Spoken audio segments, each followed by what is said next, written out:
आखिर अस्सी घाट का नाम अस्सी घाट ही क्यों? लोग यहाँ पर इतने घूमने के लिए क्यों आते हैं? पर्यटकों की आखिर यहीं पर इतनी भीड़ क्यों होती है? आज हम इन्हीं सब बातों का जवाब इस वीडियो में जानेंगे और देखेंगे कि क्यों अस्सी घाट इतना फेमस है।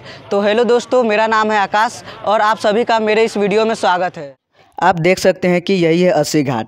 तो हम बात कर रहे थे कि अस्सी घाट का नाम अस्सी घाट ही क्यों और कैसे पड़ा। सबसे पहले तो मैं आप सबको बता दूं कि भारतीय इतिहास में जितनी भी घूमने वाली जगह होती है उन सब के पीछे कई सारे तथ्य होते हैं।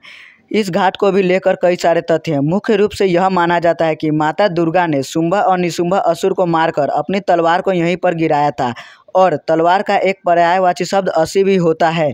उनके तलवार के यहाँ पर गिरने से एक अस्सी नदी का निर्माण हुआ है, जो कि अब एक नाले के रूप में परिवर्तित हो चुका है। यह नदी गंगा नदी में जाकर मिल रही है। इस नदी के इस घाट के करीब होने के कारण ही इस घाट का नाम अस्सी घाट रखा गया है। और यह भी माना जाता है कि पहले कुल घाटों की संख्या 80 थी और यह घाट सबसे अंतिम घाट था, इसलिए इस घाट का नाम अस्सी घाट रख दिया गया। सकते हैं यही है अस्सी घाट, जिसको अब पुरानी अस्सी के नाम से जाना जाता है, क्योंकि मोदी जी ने 2014 में आने के बाद एक और घाट का निर्माण किया था जिसको भी अस्सी घाट के नाम से जाना जाता है, जिसे अब नया अस्सी और इसको पुराना अस्सी कहा जाता है। देख सकते हैं यही इस पेड़ से लेकर इस खंबे तक जो है ये पुरानी अस्सी है और इसके बाद इस घाट की बारी आती है, जो कि मोदी जी ने 2014 में आने के बाद इस घाट का निर्माण किया था।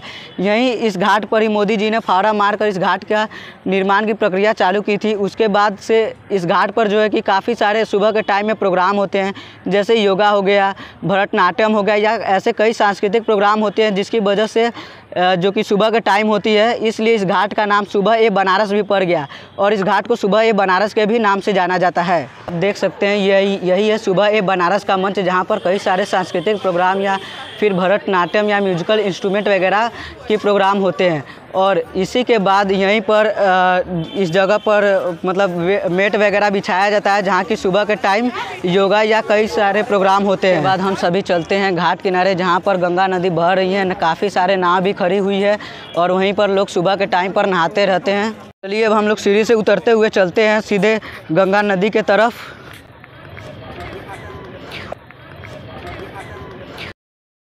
देख सकते हैं यहीं पर कई सारे दुकानें भी लगती हैं, जो कि शाम के टाइम लगती हैं। इस समय काफ़ी धूप है, इसलिए कोई भी दुकानें नहीं दिख रही हैं और भीड़ भी इस समय बहुत ही कम है।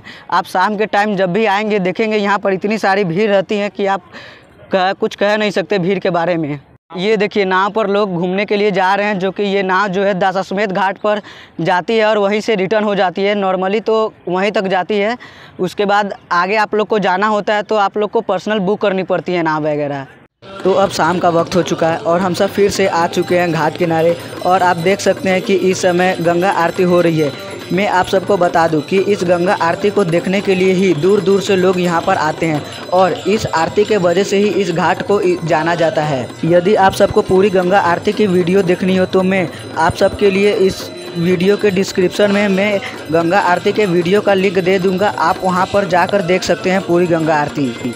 और मैं आप सबको बता दूं, यदि बारिश भी होती है तो गंगा आरती रुकती नहीं है। यहाँ तक कि कोविड के समय भी यह आरती चल रही थी और यह दूसरी सबसे फेमस आरती होती है। यही सब कारणों की वजह से यह अस्सी घाट इतना फेमस हो चुका है और दूर दूर से लोग यहाँ पर घूमने के लिए आते हैं और यहाँ पर आरती देखते हैं।